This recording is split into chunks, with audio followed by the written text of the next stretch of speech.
Well, I don't think the Democrats can complain about reproductive freedom anymore under the Trump administration, because Trump changed the game and told Tulsi Gabbard that he's going to require the government or the insurance companies to cover IVF, or in vitro fertilization, a process where you take a woman's eggs from her ovaries, keyword her, and manually combine them with sperm in a lab for fertilization. The fertilized embryo is then placed in the woman's uterus, and pregnancy should then occur. This is, of course, associated with the risks when retrieving the eggs, as well as the potential for a more complicated pregnancy. But overall, it's used for couples that have infertility issues or those who don't want to have a baby with a partner. And regardless of what your opinion is on this, I'm actually curious what your guys' opinion is on this.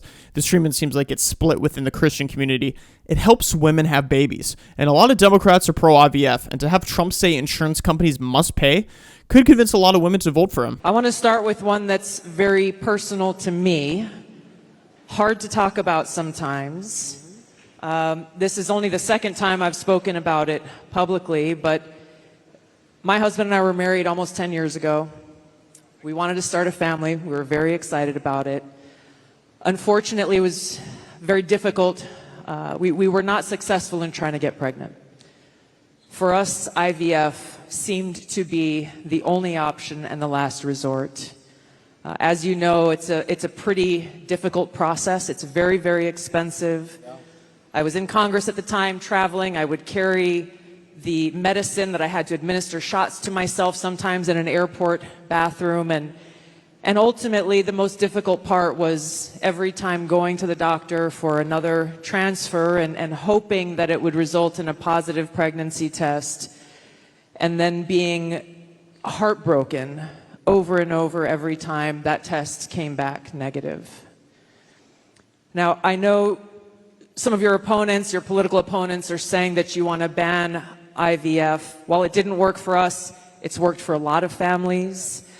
And I just know that there are women and couples in this crowd, or those who are watching here tonight, who may be going through this same struggle and are concerned about being able to have this option, either because they might not be able to afford it, or they're concerned that it just may not be available. And I'd love for you to talk to them about how they should feel. Well, thank you very much, Tulsi. And I didn't know about your situation. And it's tough stuff, right? Tough. Life is pretty tough. It can be beautiful, but it can be difficult. We are doing something with IVF, because IVF, as you know from friends and people you know, it's really worked out very well for a lot of people. It gave them a child when they would not have had a child. And I told my people I wanted to look at this a couple of weeks ago. And as you know, we have no taxes on a thing called tips. You know that? And I said, tell me, we did three things. We did that, and we did no tax for seniors on Social Security benefits. We want to have that. And I've been seeing a lot of IVF, and I kept hearing that I'm against it, and I'm actually very much for it. In fact, in Alabama, where a judge ruled against it, and I countered the judge and came out with a very strong statement for it, and the Alabama... You were very quick in your response to that. I was, but they were too. They were amazing. The legislature approved virtually my statement. I'm in full IVF, and it has really gone, it's terrific. And I said, so with the tips and with the Social Security, the no taxes on Social Security, I said maybe for IVF, and I've been looking at it, and what we're going to do is for people that are using IVF, which is fertilization, the government is going to pay for it, or we're going to get or mandate your insurance company to pay for it, which is going to be great. We're going to do that.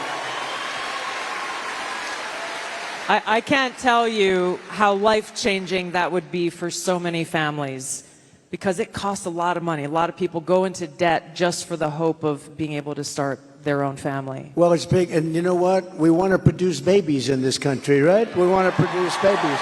And just in breaking news, Democrats are now against IVF because they have to be against every position Trump supports. But no, seriously, it looks like Stolen Valor, Tim Walz' wife, is going to have to be eating her own words now. Let's take a listen to what she had to say. This morning, Tim Walz' wife, Gwen, who struggled with infertility, went after Donald Trump. Here are the facts, and there aren't any alternatives to these. Donald Trump is the one who took down Roe and put access to IVF at risk. That's a fact. And he's running on a platform that puts these treatments at risk nationwide, and that's a fact. Well, it's also a fact that the majority of abortion clinics are in minority neighborhoods, and the majority of abortions are aborting black babies. So the question I have for Democrats is, why do they hate people with a different tint in their skin so much?